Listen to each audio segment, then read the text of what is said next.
Thank you, Mr. Speaker. It is important for me that you've recognized me, as we were both elected at the same time in 2014. And I appreciate that you will afford me a few minutes of your time, this legislature's agenda, to just share a few remarks, add a few accomplishments, and recognize some acknowledgements.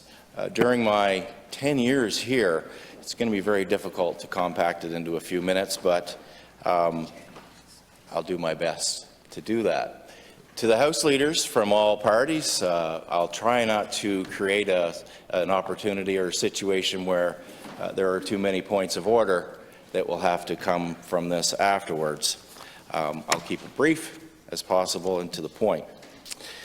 There are many people to thank, Mr. Speaker, for my journey here over the last 10 years.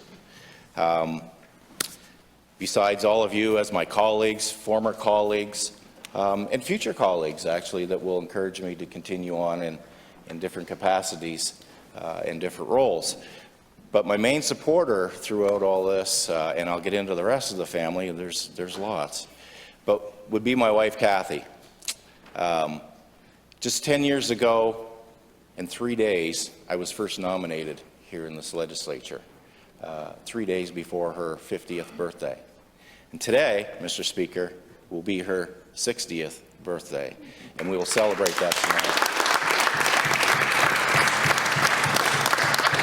We'll celebrate 30 years of marriage in about 2 weeks' time. I never thought, when I was first married as a young 23-year-old, I never thought that 30 years was even a possibility.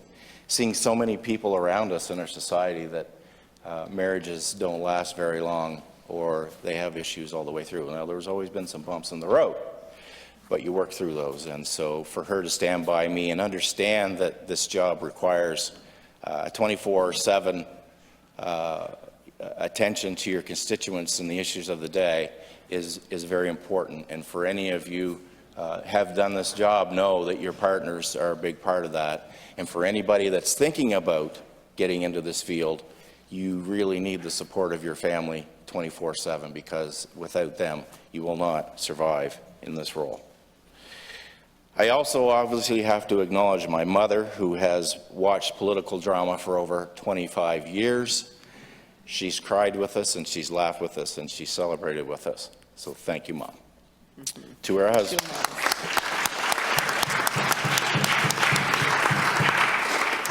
To her husband, Dave, my stepfather, my Aunt Luann, who actually started campaigning in the Hatfield years and really showed us how to campaign and not go into the trap of trying to reinvent the wheel. Electioneering is a special thing that once you learn it and you've perfected it, keep doing what you're doing, because if it works, don't change it. And for her to be with us for 30 years of politics is a special thing. To my brothers and their families, thank you as well. They really paved the way for me to be here. They showed me how to be a good constituency MLA and what it means to value stakeholders and people that don't have a voice to be their voice. Obviously, several executive assistants. Gee whiz, my first time in cabinet, I think I went through 3 or 4. I don't know what that means exactly, but you know, we all have our style and our own accomplishments. But to the secretaries, the various departmental staff, the staff at GMO, in opposition and in government, just so many valuable people that were there to support along the way. You know, to the staff here at the legislature as well, Mr. Speaker, that do so much for all of us every day. They take so much pride when they come here to work. They love their jobs. They are interested in it. They get excited about it. And that's what drives, I think, most of us to see those young people and the young people at heart that sit at the front table as well, to do their jobs and to be really interested in it. And I couldn't obviously do any of this without Roseanne, my constituency assistant, who's been with me every day for the last 10 years, and many years before that when I was in construction. Rosie was with me. She understands me, which is a great thing. She knows what my needs are, and she is the front line to my constituents, and she understands them, and she loves them as well. I told you, Mr. Speaker, I was going to try not to do too many things to get over my time, but I'll make it as quick as I can. I've been here for 10 years. I think I can be afforded a few extra minutes. To my constituents, it's all pensionable time, Mr. Speaker. As slight as it may be, it is pensionable time. So to my constituents that have elected me 3 times, you are why I'm here. There's not one single person in this room that elects us. It's those that we represent at home. Those are the people that we are the voice for. Those are the people that we stand up for. When I was in opposition, Mr. Speaker, I couldn't wait to stand on my feet and speak for those people. Speak for those that don't have a voice. Speak for the marginalized. Speak for the stakeholders. That should never change when you get over on this side of the floor, Mr. Speaker, because those are the people that matter in our democracy. Those are the people that are funding our salaries. Those are the people that go to work every single day. They drive our economy, and they do it well, Mr. Speaker, and those are the people that I am here to speak for every single day.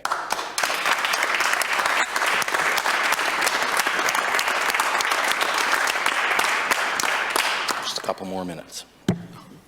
That's what Brandon used to say when we try to get him up in the morning to go to school. Just a couple more minutes. Just a couple more minutes. Mr. Speaker, I've been encouraged by many people over time that I've worked with here as well, and this is where I apologize to the House leaders of all sides.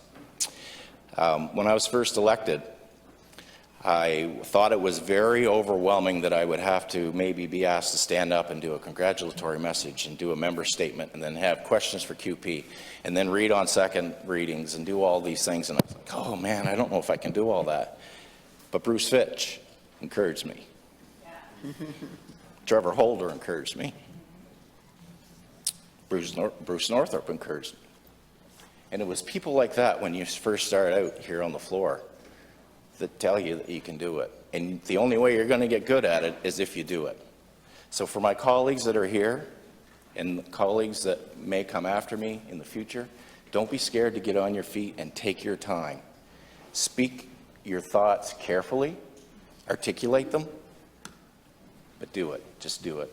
And I see the member from Moncton, the new member from Petal, probably one of the most improved in here. And for you, sir, to be able to stand on your feet in QP and do what you do, you're doing good.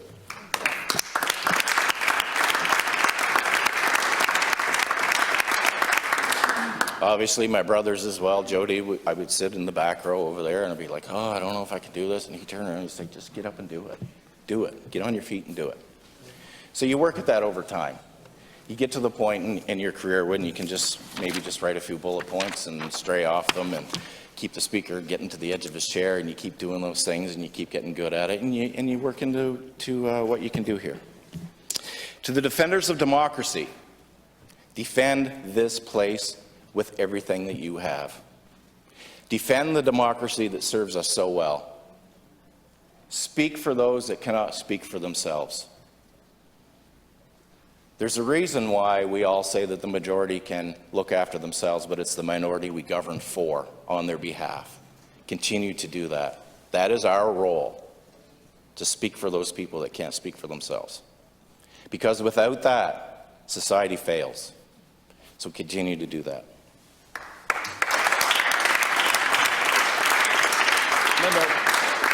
Remember, 1 minute, please, and because I'll give you the applause. We'll add that to your time. Okay.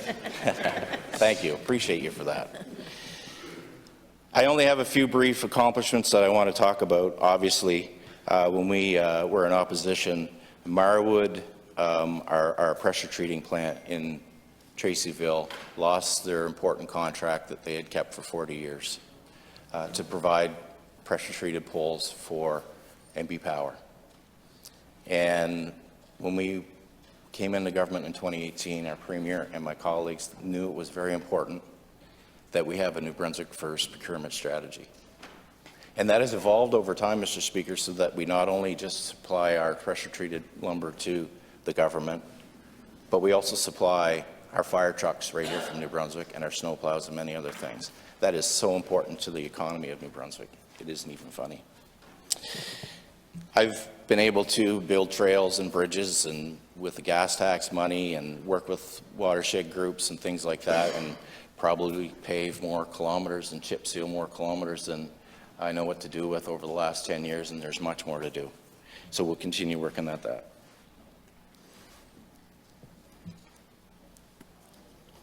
Just give me 1 second, Speaker.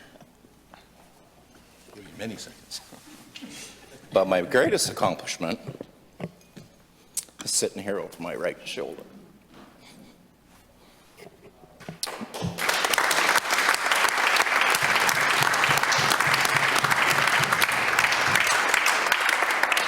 Now, obviously, many of you know Brandon. You've worked with Brandon. You've sent him your emails, your phone calls, as we all do with our wonderful executive assistants, and we depend on them to respond to us. And I think you've become a much better executive assistant than I ever was. Thank you.